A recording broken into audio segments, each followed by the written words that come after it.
Assalamualaikum warahmatullahi wabarakatuh. Selamat pagi Ibu Wawai beserta teman-teman kelas API B1 semester 1. Di sini kami kelompok 2 akan mempresentasikan tentang filsafat ilmu dan filsafat teknologi. Nah, adapun beberapa struktur yang akan kami bahas di sini yaitu yang pertama, pengertian tentang filsafat ilmu dan filsafat teknologi. Yang kedua, ruang lingkup tentang filsafat ilmu dan filsafat teknologi. Yang ketiga, tokoh-tokoh filsafat ilmu dan filsafat teknologi. Yang keempat, karya-karya tokoh filsafat ilmu dan filsafat teknologi. Dan yang terakhir yaitu manfaat filsafat ilmu dan filsafat teknologi. Perkenalkan, nama saya Agustina Intan Salsabila. Di sini saya akan mempresentasikan untuk materi yang pertama, yaitu pengertian filsafat ilmu dan filsafat teknologi. Baik, untuk yang pertama yaitu filsafat ilmu pengetahuan. Filsafat ilmu pengetahuan merupakan filsafat khusus yang membahas berbagai macam hal yang berkenaan dengan ilmu pengetahuan. Sebagai filsafat ilmu pengetahuan berusaha membahas ilmu pengetahuan sebagai objeknya secara rasional. Nah, rasional yang dimaksud di sini adalah secara kritis, logis, dan juga sistematis. Selain itu juga menyeluruh dan juga mendasar. Filsafat ilmu pengetahuan berusaha memperoleh pemahaman tentang ilmu pengetahuan secara jelas, benar, dan juga lengkap, serta mendasar untuk dapat menemukan kerangka pokok serta unsur-unsur hakiki yang kiranya menjadi ciri khas dari ilmu pengetahuan tersebut yang sebenarnya. Sehingga kita dapat menentukan identitas ilmu pengetahuan dengan benar, dan juga dapat menentukan mana yang termasuk ilmu pengetahuan dan mana yang tidak termasuk dalam lingkup ilmu pengetahuan. Untuk yang kedua, yaitu filsafat teknologi. Nah, filsafat teknologi di sini adalah salah satu cabang filsafat khusus yang melakukan analisis filsafat tentang teknologi dengan berbagai unsur dan suhunya.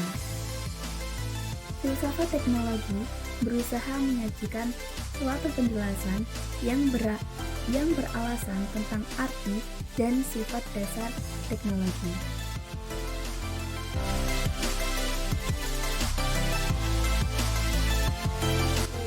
Ruang lingkup filsafat ilmu dan filsafat teknologi. 1. Filsafat ilmu. Ruang lingkup filsafat ilmu mencakup dua pokok bahasan. Pada pokok bahasan pertama, filsafat ilmu berhubungan erat dengan filsafat pengetahuan, yang merupakan bidang kajian filsafat yang secara umum menyelidiki syarat-syarat serta bentuk-bentuk pengetahuan manusia. Pada pokok pembahasan yang kedua, yaitu terkait dengan pokok soal cara-cara mengusahakan pengetahuan ilmiah. Filsafat ilmu erat hubungannya dengan logika dan metodologi, dan dalam hal ini kadang-kadang filsafat ilmu ditumbuhkan pengertiannya dengan metodologi. Yang kedua, filsafat teknologi. Filsafat teknologi sebagai salah satu cabang filsafat yang masih muda usianya, belum berkembang sepenuhnya dan menjelajahi semua persoalan filsafat tentang teknologi, yang termasuk dalam ruang lingkupnya. Selain penilaian etis terhadap akibat-akibat praktis dari teknologi pada kehidupan manusia, menurut Carl Meacham tahun 1983, filsafat teknologi meliputi suatu epistemologi tentang pengetahuan praktis dan suatu ontologi tentang barang teknologis.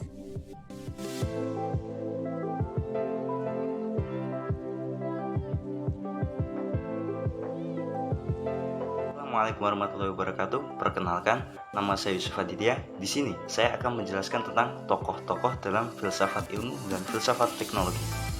Tokoh yang pertama adalah Spinoza. Beliau lahir di Amsterdam pada tanggal 23 November 1632 dengan nama Baruch de Spinoza. Spinoza lahir dari pasangan Yahudi. Ayahnya adalah seorang pedagang yang kaya raya. Spinoza memiliki nama kecil, yaitu Bento. Spinoza memiliki beberapa pemikiran, di antaranya adalah teori substansi tunggal yang menanggapi masalah Descartes tentang masalah substansi antara jiwa dan tubuh. Untuk tokoh yang kedua adalah Hegel. Filosof M.R.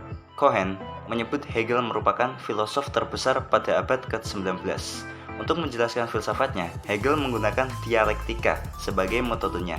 Proses dialektika selalu terdiri dari 3 fase. Fase yang pertama adalah fase tesis, yang kedua adalah anestesis, dan fase yang ketiga adalah sintesis.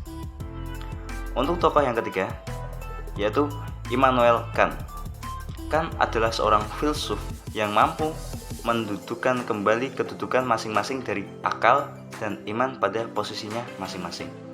Kant berhasil menggantikan sufisme modern, dan disinilah Kant mendapat tempat yang lumayan dalam sejarah filsafat. Tokoh yang keempat adalah John Locke. John Locke adalah seorang filsuf Inggris kelahiran Brighton. Filsafatnya bisa dikatakan anti-metafisika. Ia menerima keraguan sementara yang diajarkan Socrates, juga tentang metode deduktifnya, dan menggantikannya dengan menjadi induksi. Bahkan Locke menolak akal, reason. Ia hanya menerima pemikiran yang matematis dengan metode induksi. Seperti itu.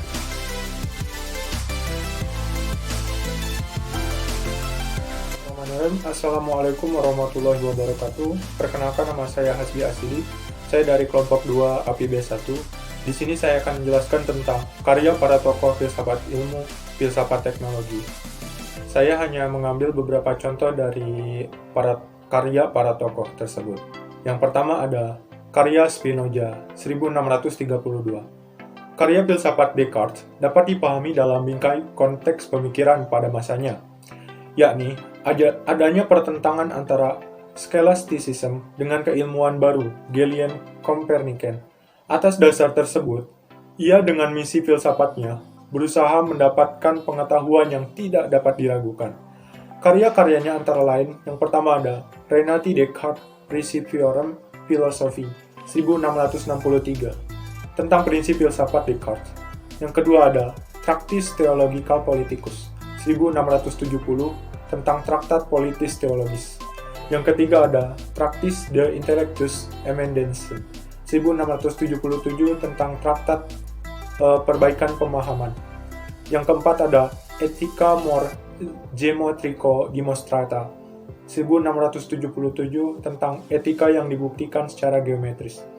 Yang kedua ada karya Hegel, 1770. Hegel dikenal sebagai filsuf yang menggunakan dialektika sebagai metode berfilsafat. Dialektika, menurut Hegel, adalah dua hal yang dipertentangkan, lalu didamaikan, atau biasa dikenal dengan tesis, pengiaan, antitesis, pengingkaran, dan sintesis, kesatuan kontradiksi.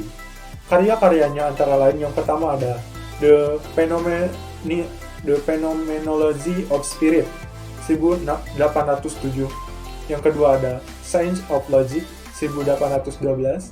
Yang ketiga ada Lectures on the Philosophy of History, 1837.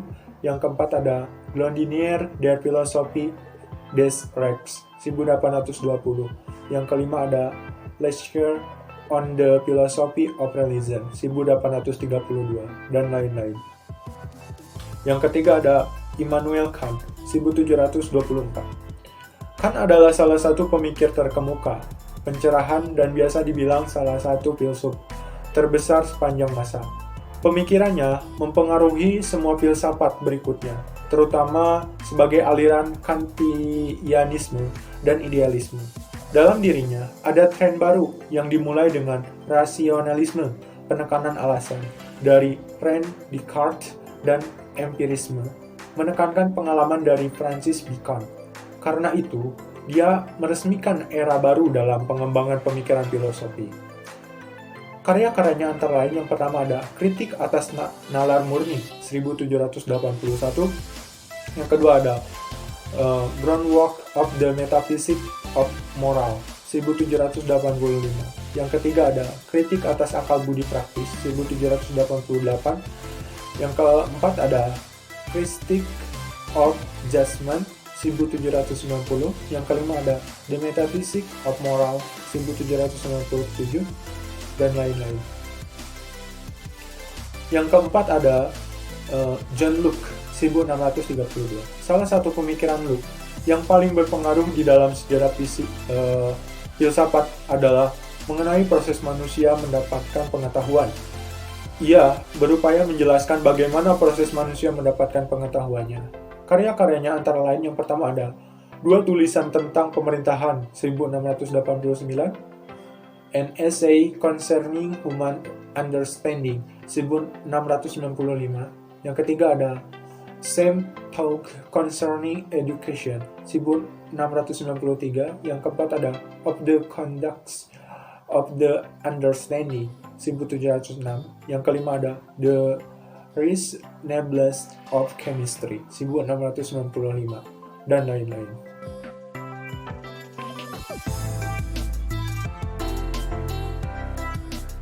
Assalamualaikum warahmatullahi wabarakatuh. Perkenalkan, nama saya Muhammad Latif Muzaki. Saya akan melanjutkan materi yaitu manfaat filsafat ilmu dan filsafat teknologi. Filsafat ilmu ataupun manfaat dari mempelajari filsafat ilmu yaitu yang pertama, menumbuh kembangkan ilmu pengetahuan untuk menuju kemuliaan sehingga mampu menembus dimensi sekularisme ilmu pengetahuan. Yang kedua, membentuk dan mengembangkan wawasan epistemologi ilmu pengetahuan sehingga moralitas kesarjanaan yaitu sifat ilmiah menjadi populer.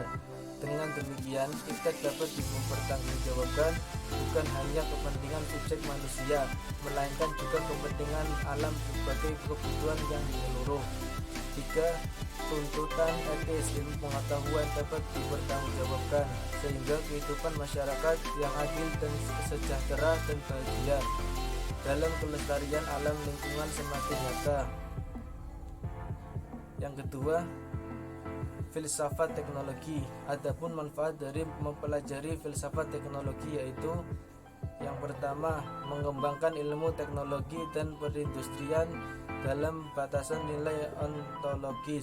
Melalui paradigma ontologis diharapkan dapat mendorong pertumbuhan wawasan spiritual keilmuan yang mampu mengatasi bahaya sekularisme segala ilmu.